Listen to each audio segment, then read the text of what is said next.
Hi guys, it's me Jaden again, and this is my second recording, so go watch my first one before you watch this one. Anyways, this is the second story of the Three Little Pigs, but it's a spin-off and it's told by the wolf or by a wolf. So this is called The True Story of the Three Little Pigs by a wolf right there. So let's get reading. Everybody knows the story of the Three Little Pigs, or at least they think they do, but I'll tell you in on a little secret. Nobody knows the real story. Because nobody has heard my side of the story.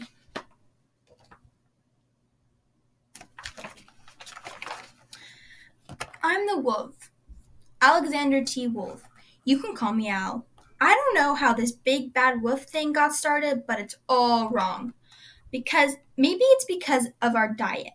Hey, it's not my fault wolves eat cute little animals like bunnies, sheep, and pigs.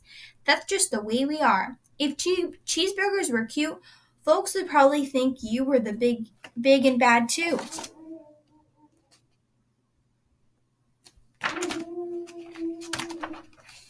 Sorry about that. That's my dog. But like I was saying, the whole big bad wolf thing is all wrong. The real story is about a sneeze and a cup of sugar. This is the real story.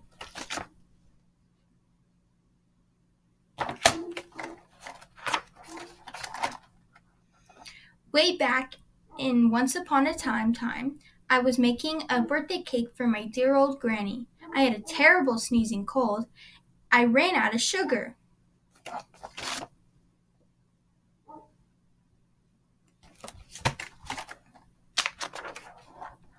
So I walked down the street to ask my neighbor for a cup of sugar. Now this neighbor was a pig, and he wasn't too bright either.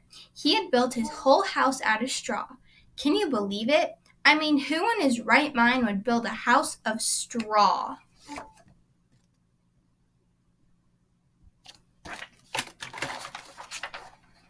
So of course the minute I knocked on the door, it fell right in. I didn't want to just walk in into someone else's house, so I called, little pig, are you in? No answer. I was just about to go home without a cup of sugar for my dear old granny's birthday cake, and that's when my nose started to itch. I felt a sneeze coming on. Well, I huffed and I snuffed.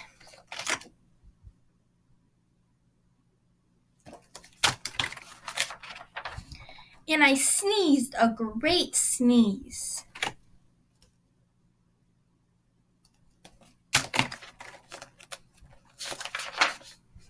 And you know what?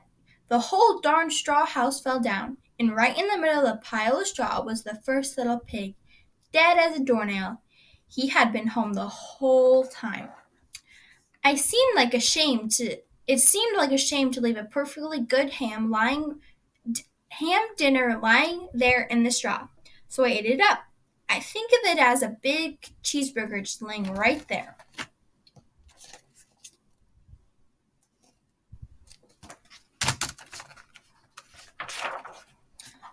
I was feeling a little better, but I still didn't have my cup of sugar.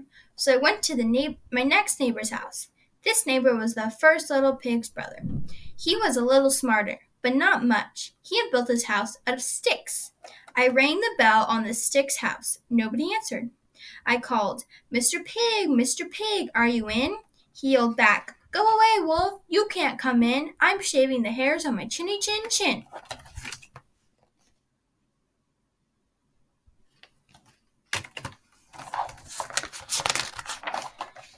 I had just grabbed the doorknob when I felt another sneeze coming on. I huffed and I snuffed, and I tried to cover my mouth, but I sneezed a great sneeze.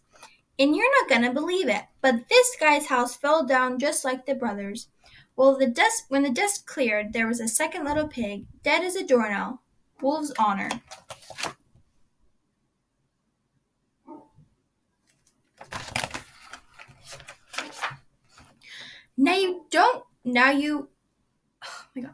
Now you know food will spoil if you just leave it out in the open.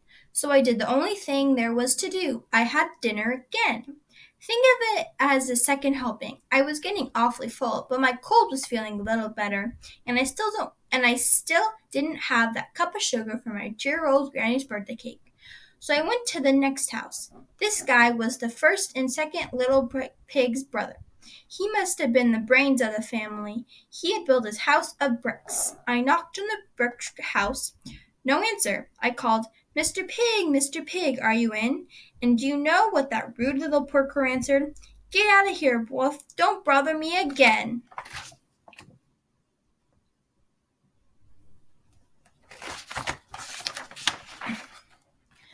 Talk about impolite. He probably had a whole sack full of sugar, and he wouldn't give me even one little cup for my dear sweet old granny's birthday cake. What a pig! I was just about to go home and maybe make a nice birthday card instead of a cake when I felt my cold coming on. I huffed and I snuffed and I sneezed once again, when the third little pig yelled, And your old granny can sit on a pin!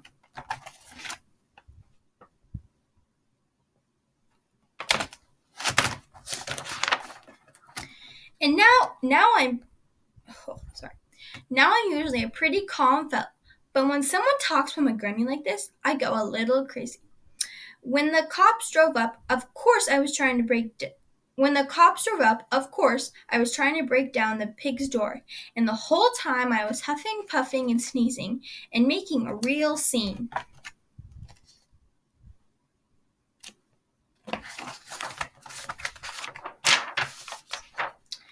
The rest, as they say, is history.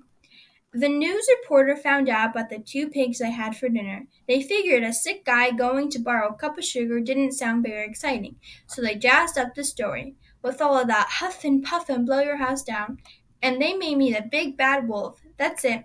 That's the real story. I was framed.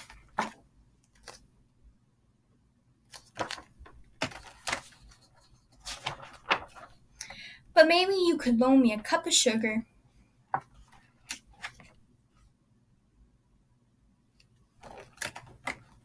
The end. And that was a spin-off story of the Three Little Pigs told by a wolf. Thanks, guys, so much for listening to this. I really hope you guys enjoyed it. And hopefully I can see you guys next week and I'll read you guys 2 more stories. Bye, guys. Have a great weekend. Or week. Depends when you see this.